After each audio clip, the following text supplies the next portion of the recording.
अस्सलामुअलैकुम, मेरा नाम है ईशल ज़ैनब और आप लोग देख रहे हैं मेरा यूट्यूब चैनल। आज का व्लॉग बहुत इंटरेस्टिंग होने वाला है, लेकिन उससे पहले आप मेरे चैनल को सब्सक्राइब कर दीजिए और मेरी वीडियो को लाइक कीजिए।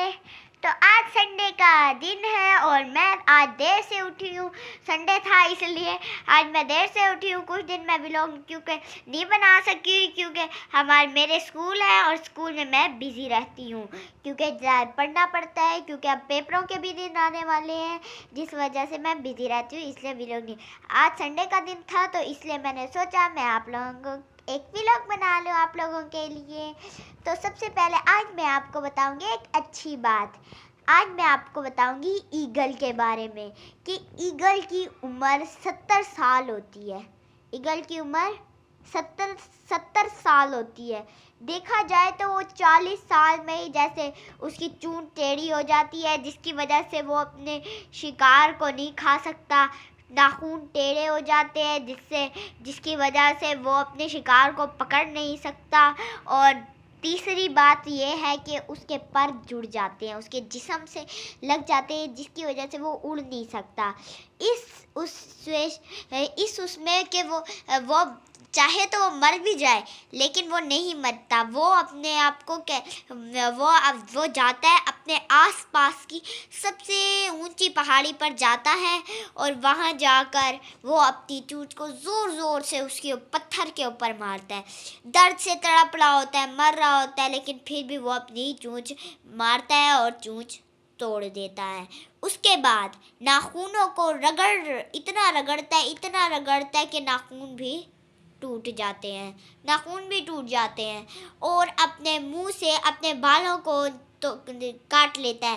अपने मुंह से अपने परों को नोचता है, काटता है उसे और काट देता है सारे परों को।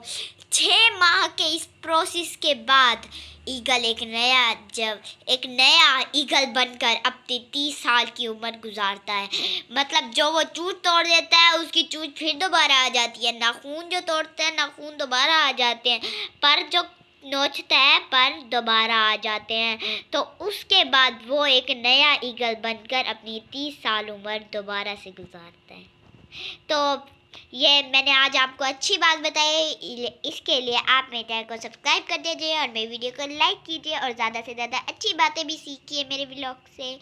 तो ईगल वाली कहानी से हमें ये सबक मिलता है कि कभी भी हमें हार नहीं माननी चाहिए। जैसे कुछ होता है तो हम जैसे हार मान के बैठ जाते हैं, जैसे ईगल ने हार नहीं मानी, हमने भी हार मान के घर पर नहीं बैठना। रोज़ सुबह उठना है और अपने आप को वर्जिश वगैरह करनी है और अपने आप को तंदुरुस्त करना है और काम करना है। ये हम लोगों ने हिम्मत नहीं हारनी, जैसे ईगल ने नहीं हारी तो हमें भी नहीं हारनी चाहिए।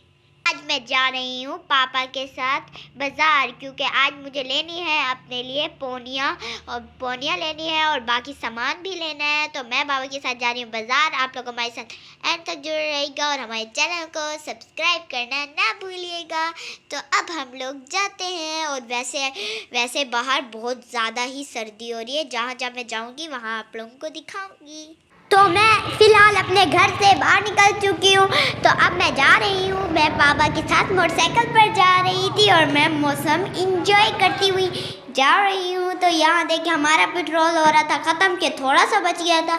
तो हम लोगों ने सोचा हम लोग सबसे पहले पेट्रोल पंप पर जाते हैं और पेट्रोल डलवाते हैं, क्योंकि ये नाव हमारी मोटरसाइकिल रास्ते में बंद हो जाए, क्योंकि पेट्रोल पंप हमारे घर के नज़दीक ही है। इसलिए हम लोग सबसे पहले जाएंगे पेट्रोल पंप पर। सामने पेट्रोल पंप आ चुका है, ये देखिए आप, ये आ गया हमारा पेट्रोल पंप। ये देखिए सामने आपको ये यहाँ नज़र आ रहा होगा, ये पेट्रोल पंप है। इस साइड पर जहाँ पर शॉप टायर की भी शॉप है। तो ये देखिए अब हम लोग यहाँ पर पहुँच चुके हैं और अब हम लोग डलवाएंगे इनसे पेट्रोल। तो अब हम इस जगह पर रुक चुके हैं कि पहला वाला जो था वो डीजल। तो फिलहाल हम लोग पहले पेट्रोल डलवा रहे हैं। पेट्रोल डलवाने के बाद अब हम फिर जाएंगे काम पर। मेरे बाबा ने पेट्रोल डलवा दिया है तो अब हम लोग जा रहे हैं। ये देखिए पीछे पेट्रोल की सारी बोतलें पड़ी है। तो अब हम लोग जा रहे हैं। तो अब हम लोग पेट्रोल डलवा कर वापसी आ रहे हैं। तो अब हम लोग जा रहे हैं बस बाज़ार की तरफ। मैंने भी कुछ अपने लिए भी चीज़ें लेनी थी, तो सबसे पहले हम लोग जाएंगे बाज़ार। ये देखिए, ये है चर्च। यहाँ एक चर्च भी है जो कि हमारे घर के नज़दीक ही है। इस साइड पे ये देखिए, ये है हमारी वाली ही गली जिससे हम बाहर निकले थे, कि देखो पेट्रोल पंप दूसरी साइड पर था। ये हम लोग फिलहाल जा रहे हैं।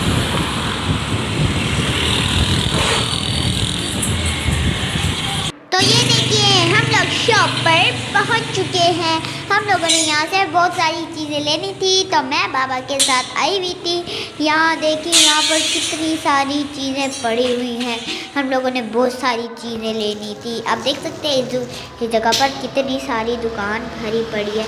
ये दुकान बहुत चलती है और यहाँ पर चीज़ें भी बहुत ज़्यादा ही होती हैं। आप खुद भी देख सकते हैं कितनी सारी यहाँ पर चीज़ें पड़ी है। तो अब मैं देखती हूँ कि मुझे क्या लेना है, अपने लिए क्या लेना है। तो ये देखिए, ये मेरी मम्मा ने कहा था जाली लेने का, बर्तन धोने वाली। तो हम लोगों ने ये जाली ली है। हम लोग ये जाली ले रहे हैं क्योंकि ये मुझे अच्छी लग रही थी। और ये देखिए, ये था एक शीशा जो मुझे बिल्कुल पसंद नहीं आया। और भी हमने चीज़ें लेनी थी यहाँ पर। ये देखिए, ये भी, लेकिन ये अच्छा नहीं था। तो फिर तो मुझे यहाँ से इतनी सारी चीज़ें पसंद ही नहीं आ रही, कोई भी। बहुत सारी चीज़ें हैं, लेकिन मैंने जो अब तक दो तीन चीज़ें देखी हैं, मुझे दो या तीन चीज़ें पसंद ही नहीं आ रही। मैं देखी कितनी बड़ी दुकान है, लेकिन पता नहीं मुझे क्यों नहीं पसंद आ रही। तो ये देखिए, ये मेहंदी है। हम लोगों ने मेहंदी भी लेनी थी, लेकिन ये भी मुझे बिल्कुल पसंद नहीं आई। और इस साइड पर ये साबुन पड़ा था जो भी मुझे पसंद भी नहीं आया। तो यहाँ देखिए, यहाँ पर एक टांगा है जो जिससे मैं खेलने लग गई। क्यों, लेकिन मैं इसे इसीलिए नहीं सकती क्योंकि मैं अब छोटी नहीं रही। मैं अब छोटी नहीं रही इसलिए। तो ये देखिए, मैं शॉप के बाहर आ चुकी हूँ। यहाँ पर मुझे पोनियाँ भी लेनी थी। ये देखिए, ये वाली मैंने पोनियाँ ली हैं जो कि मुझे बहुत अच्छी लग रही थी, और इनका कलर भी बहुत अच्छा था। मुझे यही कलर बहुत ज़्यादा ही पसंद है। तो यहाँ देखिए, यहाँ मैं वापसी आ चुकी हूँ अपने घर से। थोड़ा सा आगे खड़ी हूँ, यहाँ सामने हमारा घर है और यहाँ मैं चौक में खड़ी हूँ। अब मैं आपको अगली वीडियो में मिलूँगी। आप मेरे चैनल को सब्सक्राइब कर दीजिए और मेरी वीडियो को लाइक कीजिए और ज़्यादा से ज़्यादा शेयर कीजिए। अगले व्लॉग में मिलेंगे।